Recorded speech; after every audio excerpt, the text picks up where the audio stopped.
I'm James, and I now work for a female CEO as her driver. Miss Smith, my employer, is a nice woman who is well known for her substantial contributions to numerous charities. I thought she was going to be out soon. I took a quick look at the time and saw that the dinner meeting was almost over. At that moment, Miss Smith emerged from the restaurant and gave me a kind smile. Thank you for waiting, James. Miss Smith smiled as she entered via the rear seat door that I had opened. Hey, hold on a second. That's a nice car you got there. And with a personal driver, too. The individual who had the distinct appearance of a mafia member was the one speaking loudly. A bunch of similarly rugged-looking men, 1, 2, 3, 4, 5, followed behind him. I have to hurry and get the automobile moving. I quickly closed the rear seat door and climbed into the driver's seat. I turned on the car and was ready to go, but... You can't, James. Someone is in front of the vehicle. It's too late, damn it. I'm sorry, Miss Smith. A man stood in front of the automobile, blocking our way with a menacing smile. Even if he was a mafia boss, I couldn't just run him over. The reputation of our company was in jeopardy. Hey, let's talk. If you don't, we'll dissect it. The gang entered the automobile with force and took hold of the door handle. How the heck? It's now unlocked. Oh no. I forgot to lock the car in my hurry, and the men threw open the doors. The men hauled Miss Smith and me out by force. Taking Miss Smith by the chin, one of the mafia members hissed, "Let's see that rich face of yours." Jake, doesn't this face look familiar to you? Well, I recognize her from TV. That wealthy woman CEO is her. The man named Jake replied, Well, lucky us, running into someone with so much money, evidently delighted by what he saw on Miss Smith's face. She's also extremely attractive. This one will provide us with a good time. What do you want? Miss Smith inquired sharply. Jake gave a nod. I'm Jake, the Golden Viper's underboss. I'm after money. Give it to them. As he spoke, Jake chuckled heartily. I take it you've been contributing to children's homes or something. And that too, for a whole $1 million. Would you mind making a donation to us instead of all those odd places? Jake bent closer, but Miss Smith gave him a stern look. I wish to provide money to people who are in need. I don't want to give money to you because you don't appear to be in need. You rich? What did you just say? Do you think the mafia is beneath you? How dare you speak to me in such a manner? Jake gave an angry shout, but Miss Smith didn't seem to be fazed. After this, I have further appointments. I'm going to leave now if you don't have any genuine business. There's no way I'm letting you go just like that, Jake snarled. Jake firmly gripped Miss Smith's arm as she attempted to stand. Hey, let's get this female CEO back to work. Once we threaten her a little, a woman like her will be happy to give us the money. I felt my fury boil at Jake's ugly smile. You bastard, I yelled. Stop, James. I started to yell angrily, but Miss Smith stopped me. It's okay. But Miss Smith. She shook her head when I looked at her. Then she faced the smiling mafia once more. Okay, I'll accompany you to your workplace, but this fellow is merely a driver. This is unrelated to him. Please release him. Miss Smith, merely a driver, is about to be taken by the mafia, but she's still standing up for me. What a good-hearted individual. I can't, however, let them take her. I moved in front of Miss Smith after hearing her remarks. My patron is Miss Smith. She cannot be brought to a mafia office, in my opinion. What is this? You little nobody, stepping up like you're somebody. Jake smirked and gave me a hard punch to the stomach. James. Because he's so keen to keep her safe, let's include him as well. Making him witness what we do to his priceless boss will be more enjoyable, Jake commanded. We were both hauled off by his soldiers. The mafia took us to their office by forcing us into their car. The men inside bowed their heads at Jake when they arrived. Hey, where's Boss Carson? He's currently not in. We have no idea when he will return. That's convenient. Poof, mumbled Jake. Jake led the way to his own room, confirming that the boss was not present. I whispered, "This place brings back memories," as I was escorted through the office like misplaced baggage. "Haw. Oh, it's nothing." Jake made Miss Smith, and I sit on the floor as soon as we entered. "All right, let's keep discussing money. That $1,000,000 is what I want. That's a lot of money your company makes, right?" Miss Smith resisted, saying, "I can't just hand that over on a whim." Jake struck her in the face with a slap. "What do you think you're doing to Miss Smith?" Out of rage, I leaped to my feet and gave Jake a face blow. Jake swung back at me, startled, but I sidestepped and struck him on the other cheek. "James, stop." When Miss Smith spoke, I froze. I could easily take these guys down and get Miss Smith out of here if I truly let go. But I might expose my past if I do. I took a quick look at Miss Smith's face. I might not be able to continue working for her if my past is revealed. A large mafia member who had been observing from behind tackled me to the ground as I hesitated, and then I got punched in the face by another mafia member. Oh no, they're beating me up. The mafia hit me hard since I couldn't fight them off. "James, are you okay?" I was lying on the floor with my head resting softly on Miss Smith's knee when she hurried over to me. "This is really bad. I really apologize for involving you in this." I was feeling more worse after hearing her cry. "Hey, our conversation isn't over yet. Observe my visage. How about you pay me an extra $2 million since your driver struck me twice?" Jake gestured at the cheek that I had struck. "To be honest, when I spotted you outside, you looked attractive, so I had planned to have some fun with you. I'll pass though, because from what I can see up close, you're just some old hag over 30. So, will you pay the debt, or will you burn in hell?" You dare say such a thing to Miss Smith? And 2 punches only cost $2 million. I have no mercy on this mafia trash. I noticed Miss Smith biting her lip as I looked up at her, lost in concentration. Perhaps she was thinking of haggling over the price. "Miss Smith." I slowly called out to her. She smiled weakly at me. "It's all right. I'll figure out a solution for this." "With your driver? What are you speaking about?" With those statements, you have just 2 options. Jake walked up to us, snatching Miss Smith by the chin and making her look up. Pay $3 million or take a one-way trip to the afterlife. Miss Smith was being held by the chin, and I could see tears welling up in her eyes. You offend Miss Smith, a person I hold in the highest regard, and then you threaten to kill her if she doesn't pay. Telling her she's going to hell in front of me is just so very rude. Who do you think you were talking like that to, Miss Smith? Oh, what is this? Is the driver upset? I'd wonder. Jake mocked me, sneering at my comments. Miss Smith is going to be in great danger if I do nothing. I can't stand by and let this happen. I have to take these guys out, even if it means exposing my past. I finally made up my mind to kill the mafia in front of me. Give me 1 minute. I'll handle this. I held Miss Smith in my lap, patting her shivering shoulder softly, and got up immediately. Don't do anything reckless. I ignored Miss Smith's entreaties and charged into the dumbfounded mob. I used a punch to the jaw to take out a large mafia member who was unable to respond in time. What are you doing? Are you really considering battling all of us? I took down a fellow mafia member who was standing close with ease. Jake was the only one still standing in no time. What on earth are you doing? This is absurd. How are you defeating each of us?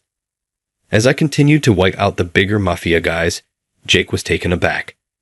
Appearing scared, he began to retreat.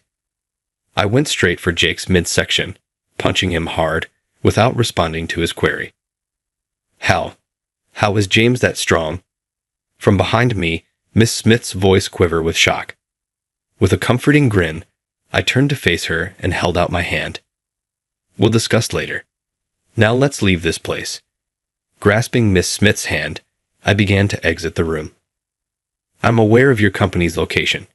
You won't get away with this, I assured you. You will not get off lightly because you meddled with the Golden Viper's underboss."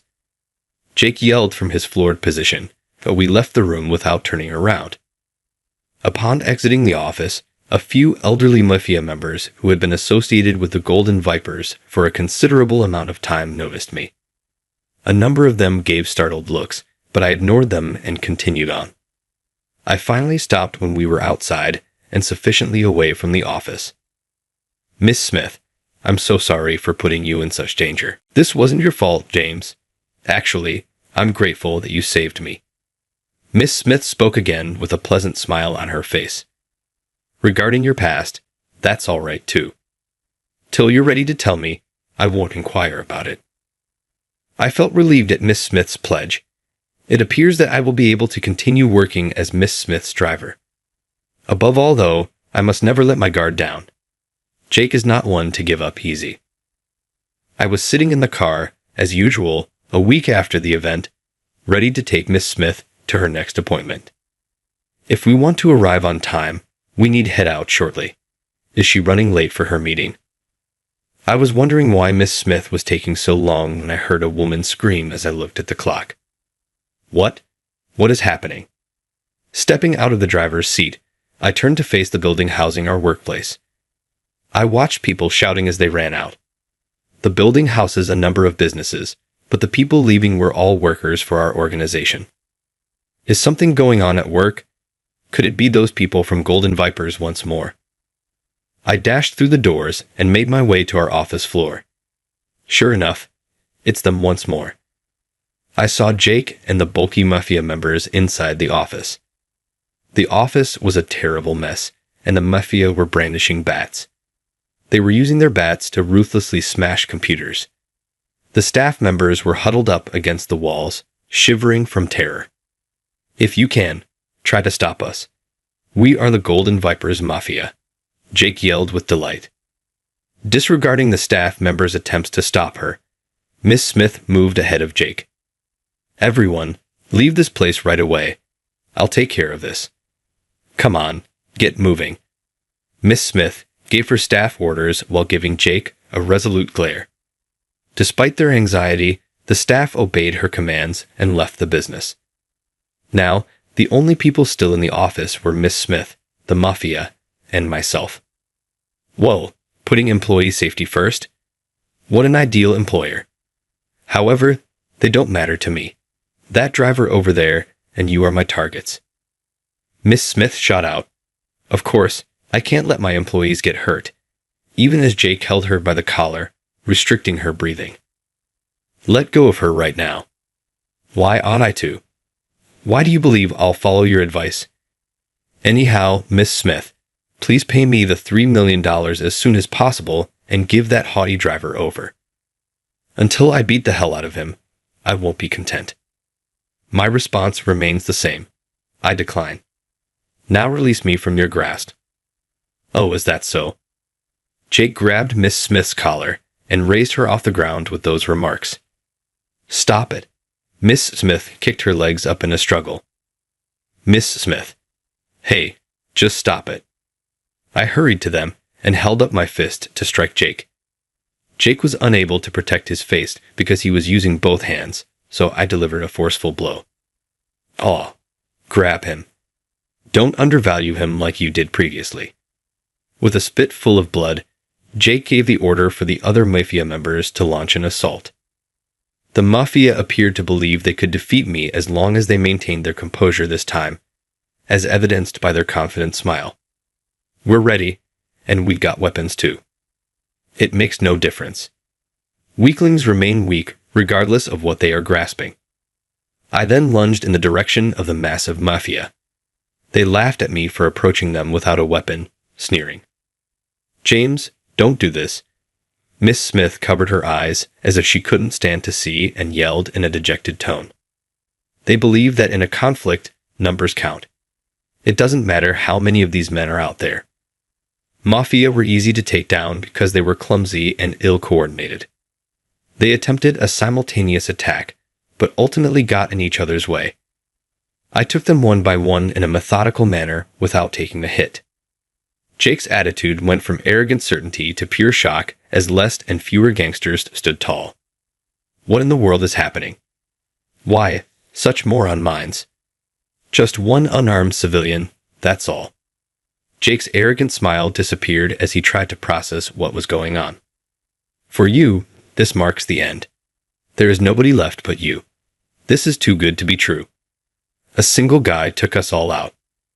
Jake murmured in disbelief as I quickly took down the last of the mafia. Denial gripping his head. He could not face truth. Not at all. You couldn't possibly defeat us all on your own. With a yell, Jake lunged directly towards me. I smirked and gave him a strong slam on the ground, taking advantage of his momentum. Jake thudded hard on the ground and writhed in agony. Even so, do you know who I am? I am the Golden Viper's underboss. The boss won't let you off lightly if you touch me. Despite his injuries, Jake was able to get to his feet and make a threat towards me. What does it matter if you're the Golden Viper's underboss? To me, that is meaningless. What? You're only a civilian, yet you're not afraid of the mafia. It speaks volumes about how low the bar is that someone like you could end up as the underboss. And with that, I kicked Jake hard in the stomach. With a groan, he doubled over and fell to the ground. There was an unsettling silence in the room as the other mafia members were all down. Wait a second. Is Miss Smith okay? Regaining my composure, I glanced around for Miss Smith. She was standing in the room's corner, observing me closely. Miss Smith, are you all right? I went up to Miss Smith, who had just been yanked by the collar. She gave me an incomprehensive glance. You seem a little upset. Oh, I'm very grateful. I'm all right. Miss Smith hurriedly straightened her rumpled collar upon hearing what I had to say. After taking a quick look at the dead mafia members and the moaning Jake, she eventually returned her attention to me. Exactly who are you, James? You assured me I wouldn't need to inquire. With a bewildered expression on her face, all I could muster was a sardonic smile. It seems I can't keep it hidden any longer. Taking everything into consideration, I realized it was time to come clean about my background. Remaining silence was no longer an option. I opened my mouth to speak, but Jake yelled at me. Oh no, this isn't the end. This will cost you money. Miss Smith, please wait for a moment. Jake was moaning and gripping his stomach when I bent down in front of him. You must keep this in mind. I'll do whatever it takes to bring this company down. Jake sat on the floor and spat violently. I exhaled. You're still with me, huh? Okay, I'll give your supervisor a call. I took out my phone and began to dial. Master, who do you want to call? The police? I wish you luck on it. We have the local cops in our pocket. Jake thought he got the better of her and sneered. But all I could do was smile. I won't be phoning the police. I'm going to phone Boss Carson, your boss. What? Boss Carson. You're correct. The leader of the Golden Vipers, Boss Carson. Before anyone answered, the phone rang a few times. My name is Carson. Who is this? I'm not familiar with the number. Hi there. It has been a long time. It's James here. As I introduced myself, I heard Carson take a short, surprised breath. Where's James? It has been a very long period. What is happening? At my place of employment, Jake, the Golden Viper's underboss, and a few of his cronies made a big deal. They're in custody with me. Could you please come get them? Give the address to me. I take it you're also there. I'll be there right away. I gave him the company's address, and he promptly hung up. All right, your boss will be here soon. How do you even know his number? Jake questioned incredulously, but then a cunning smile appeared on his face. All well, anything. You're done when he gets here. I had to laugh at Jake's cockiness. Boss Carson and a few of his men practically exploded into the room a few minutes later. He had obviously hurried to get here because he was out of breath. You arrived quickly, Carson. I anticipated you taking longer. I didn't anticipate how quickly it happened. Carson was panting fiercely, perhaps from hurrying to stop me from leaving, and held his breath until Jake finished. "Madam, take action against this jerk. He touched my troops and myself, the Golden Viper's underboss. I'll lose all respect if you ignore this." Still believing Carson was on his side, Jake yelled in exasperation. Carson, though, avoided even looking at him. "Is this truly you, James?" "James, it has been a very long time." He hugged me after saying that, tears rolling down his cheeks. "Boss, you know this guy?" Shocked by Carson's odd behavior, Jake inquired. "What? Does Golden Viper's head coach, Boss Carson, know James? What is happening?" Not only was Jake taken aback, but Miss Smith, who had been witnessing the incident in silence, also expressed her amazement. "I've kept my past hidden, but I used to be the underboss of the Golden Vipers. 8 years ago, you were a mafia member?" Miss Smith questioned, her stunned eyes wide. "Indeed. Although I don't have a criminal history, I was a member of the Golden Vipers. I left the mafia 8 years ago following an incident, and this company took me in." "Wait, you were the underboss of my organization?" Jake cried out as Carson carried on with the tale. "Yes, James was the most dependable underboss I've ever had, and he was even vying to take over as manager. However, James was involved in a serious car accident due to a rival group ramming his vehicle during a gang dispute. Following the accident that claimed his fiancée, he made the decision to leave the mafia." "You're correct. Even if it's all behind us now, I'm still happy to see you. You were our underboss then. Though you had already retired when I joined, I've heard tales of your might, so I never got to meet you." At that, Jake went to his knees and gave me a deep bow. "Why am I being called that?" Jake mustered a sycophantic smile as I thought, "The way he grovels makes my skin crawl. You are a legend among the Golden Vipers. I was unaware that it was you. Please pardon me for not knowing better." Jake bowed so deeply that his forehead almost hit the ground. Unfazed by his abrupt apologies, I cast him a chilly glance. "After everything you've done, an apology doesn't mean anything to me. Boss, I know it's not my place as someone who's left the organization, but—" "James, say whatever comes to mind," Carson prodded. "I'll then be upfront. Are you aware that Jake has been picking on average people? An underboss who publicly criticizes businesses throughout the workday isn't helping the company." "You're accurate. I had no idea he had progressed this far." Carson gave me a nod in response to what I said, pausing briefly to think. "It's strange that this hasn't blown up into a bigger problem before now, boss. I'm sorry. I might have overreached myself this time, but this woman was going to give me $3 million.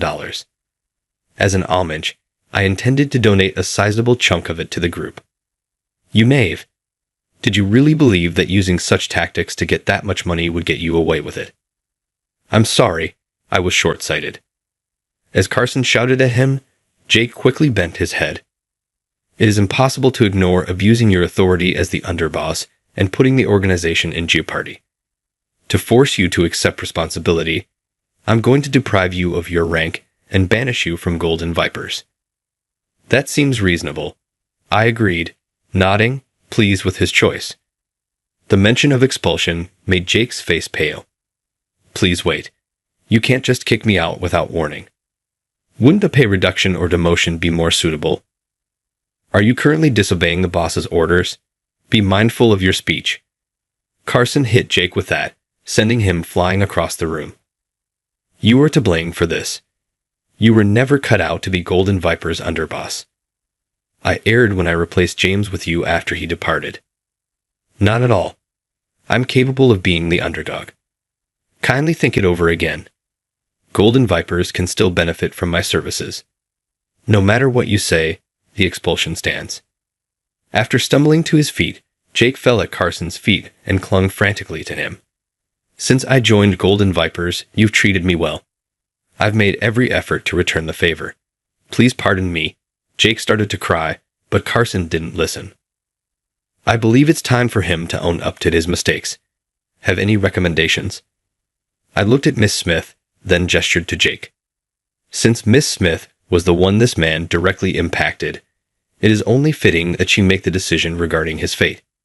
What would you like to do with him? Me? I have the power to choose. Miss Smith asked, glancing over at Carson with a rather uncertain expression. Indeed, the group has already kicked him out. It's up to you to decide. If that's the case, I want him to work with the underprivileged. There are a lot of impoverished people in Japan, and there is never enough help. I would prefer that he labor for the benefit of others. Very intriguing concept. We also manage a care facility that is not affiliated with Golden Viper. Perhaps we could get him employed there. What? An assisted living facility? Not at all. I refuse to do it. When Jake attempted to refuse, Carson gave him a frown. Cease speaking. However, there isn't much of a penalty for simply working there. We'll do the following. He will donate half of his pay, and will designate a person to watch him all day long to make sure he works hard and doesn't get into any problems. Miss Smith accepted Carson's proposal with a kind smile. I think that's a wonderful idea. That's a very, Miss Smith, kind of peaceful solution, I thought, grinning at her good nature. Hey, you won't just choose my destiny without asking me first. What say I have in this? You have no say when it comes to your punishment, Carson retorted, brushing off Jake's objections. I'm not going to work in a nursing home. I refuse to participate. Is that accurate? We'll just have to drag you there if you can't go voluntarily. Carson then gave the order for his men to bind Jake. Give me up. The underboss was me. Jake struggled and thrashed, but the men restrained his wrists and feet and raised him off the ground. I'm not taking care of old people at a nursing home. No way. Jake thrashed and resisted even as they took him away. We could always lie to Miss Smith and say we sent you to the nursing home and just dump you in the ocean instead. I groaned as I drew close to his ear and said, Boss Carson was probably tempted to actually make you vanish. You ought to feel thankful that you are still alive. The sea? Is that how the mafia resolves disputes? Jake inquired, looking terrified all of a sudden. By allowing you to work at a nursing home, Miss Smith is showing kindness. Your choice. The elderly home or the beach. Exactly. Of course, we can send you swimming if you would prefer not to work. However, you'd better start cooperating if you prefer to prevent that. Jake looked up at me, his eyes fixed on mine, and I spoke softly. Jake seems to grasp that my seriousness was lethal.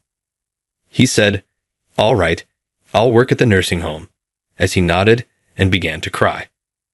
Well, if you're willing to work voluntarily, that's the best outcome. Miss Smith grinned and clasped her hands together, not realizing I was a threat. We'll untie your legs so you can walk on your own. Jake was seated on the ground by Carson's guys, and I freed his feet. Jake got to his feet and bowed his head toward Miss Smith and Carson. After considering my conduct, I've made the decision to work at the nursing home. Would you kindly watch over me to make sure I'm doing it correctly? Miss Smith smiled at his statement. Of course, I'll make sure you're doing well. Jake is attempting to protect himself by asking Miss Smith to keep an eye on him in the hopes that she won't remember and he won't be punished later. Miss Smith was still grinning warmly at me as I cast a nasty glance at her. Oh well, he'll be under constant observation in a civilian society he used to despise. For a man with his pride, having to tend to the exact civilians he used to disdain is the ideal punishment. I could already see the difficulties he would encounter, even though he would believe it would be preferable to being abandoned in the ocean. Best of luck. I held out my hand to give Jake a handshake. He grabbed my hand, and I gave it a hard squeeze that crushed his fingers. I leaned in close and whispered softly, I'll be watching you, as Jake moaned in agony. You're done as soon as you cross the line. It would be simple to cause you to vanish in an accident. You shouldn't count on Miss Smith to be there for you at all times. I took the time to make my point. Then I let go of his hand and grinned broadly. Clearly scared now, Jake offered no more resistance as he left the organization. It has been 6 months since Jake was admitted to the nursing facility. He was ineffective at first, but from what I've heard, he's finally got the hang of it. He even wrote Miss Smith a letter of gratitude recently. It's incredible the impact a shift in surroundings can have on a person. Who would have guessed that Guy might become a very good guy? Now, Jake claimed that working in the elderly home was what he was meant to do. I kept driving Miss Smith around in the interim, without once asking questions about my background. That day, which I had always assumed would arrive eventually, did arrive today. I was called to the CEO's office 6 months after the incident. I suppose she ultimately came to the conclusion that she couldn't have a former mafia member on staff. Okay, I'll take it graciously and give her my sincere gratitude for everything. I gave the door a rap. It's James. Enter now. I walked into the room and saw Miss Smith sitting there, appearing a little anxious. Please take a seat. As I took a seat across from her, I noticed that she didn't appear eager to talk. She probably finds it difficult to say no because she is too kind to let someone go easy. I apologize for hiding my past from you. If anyone found out about my mafia past, I knew I would have to step down. Oh, I see. Yes, I wanted to stick by your side and support someone who has such a great heart for other people. I am very grateful for what you have done. Hold on for a moment. I take it you called me in to fire me. No. You should also remain with me, I hope. But not both a driver and a CEO. Would you be interested in dating me with a view to marriage? Miss Smith asked me, her voice quivering a little. Her face flushed red. I would be honored if that were okay with you. I smiled in response, surprised by this unanticipated turn of events.